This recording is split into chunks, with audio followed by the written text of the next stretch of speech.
Bonjour à tous et bienvenue dans Masterpiece, l'émission qui parle de comics, livres, jeux vidéo ou films qu'il faut avoir vu, lu ou joué pour être un vrai collectionneur. Et aujourd'hui, on va parler de Joker Harley Criminal Sanity, fait par Camille Garcia, Miko Suayan et Mike Mayhew.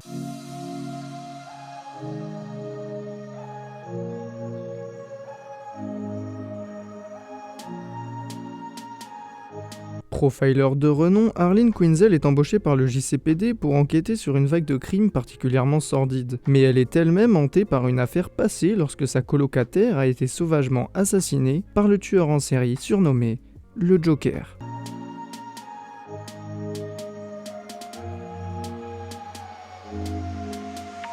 Du réel, oh oui, du réel et pas de détails. Enfin, sérieux, là il y a plus de détails sur sa veste que sur son visage. Alors oui, après c'est beau, il y a rien à dire dessus. Mais tout est lisse, ce qui pour moi perd du coup beaucoup en sensation. J'ai l'impression de voir des photos qui ont été retouchées au maximum pour pas voir des gens qui vieillissent. Alors, après attention, ça reste beau, mais les détails font justement la différence et permet une identification beaucoup plus forte. Et c'est ce qui est fou, en vrai, pour une histoire qui est vraiment au plus proche du réel, en plus avec des planches vraiment magnifiques. D'ailleurs, il est vrai que les détails, il y en a, mais pas sur les personnages, comme si les personnages n'étaient que des objets et que le plus important, c'était ce sur quoi on ne fait pas attention en temps normal. En plus, le fait que l'histoire présente soit représentée en noir et blanc et le passé qui lui est en couleur, plus le temps qui vacille entre le présent et le passé, montre quelque chose de précis. On est dans un monde noir, sombre, avec peu de repères, on n'y comprend quasiment rien, nous sommes perdus dans le temps et dans l'espace, mais lorsque l'on revient sur ce qui s'est passé, on a absolument tous les détails et la scène précise des drames.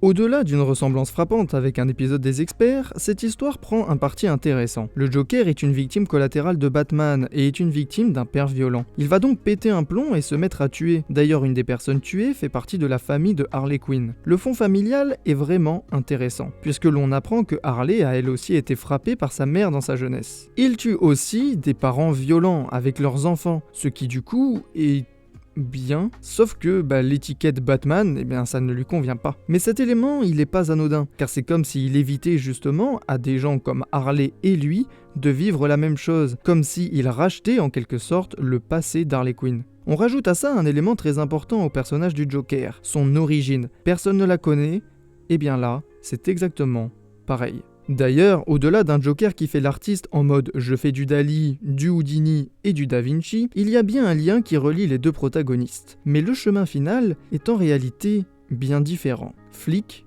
contre tueur. Harley Quinn est très bien caractérisée, même si elle n'a pas besoin de tout casser pour montrer qu'elle est une femme forte. Enfin, je veux dire, on l'a compris ça.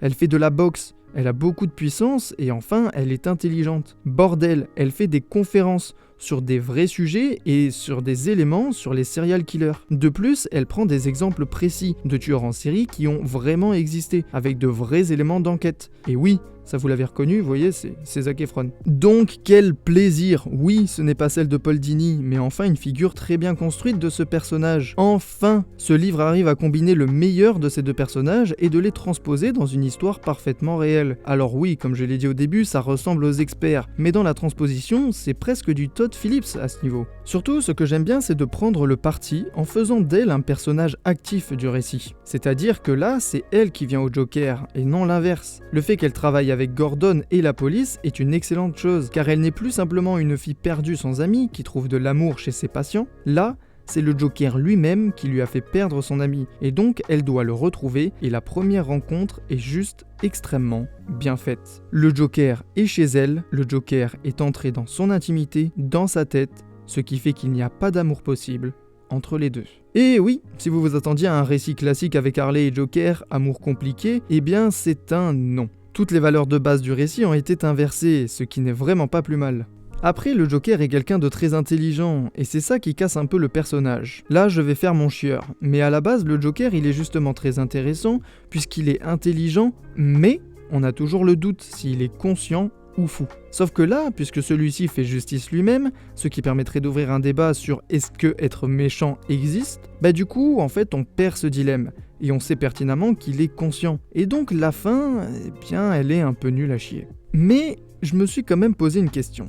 comment ça se fait qu'une fin accompagnée de son histoire concrète puisse me paraître aussi nulle? Eh bien car à la fin, Harley sait qu'il va jouer la carte de la folie pour s'en sortir, ce qui en fait une fin décevante pour un comics. Et pourtant, c'est clairement ce qui se passe dans la réalité. En fait, la fin d'une enquête sur des psychopathes est absolument toujours décevante par rapport à nos valeurs. Laisser des malades en liberté, c'est comme si être déstabilisé voulait dire que ça effaçait nos actes. Donc, où est la justice là-dedans?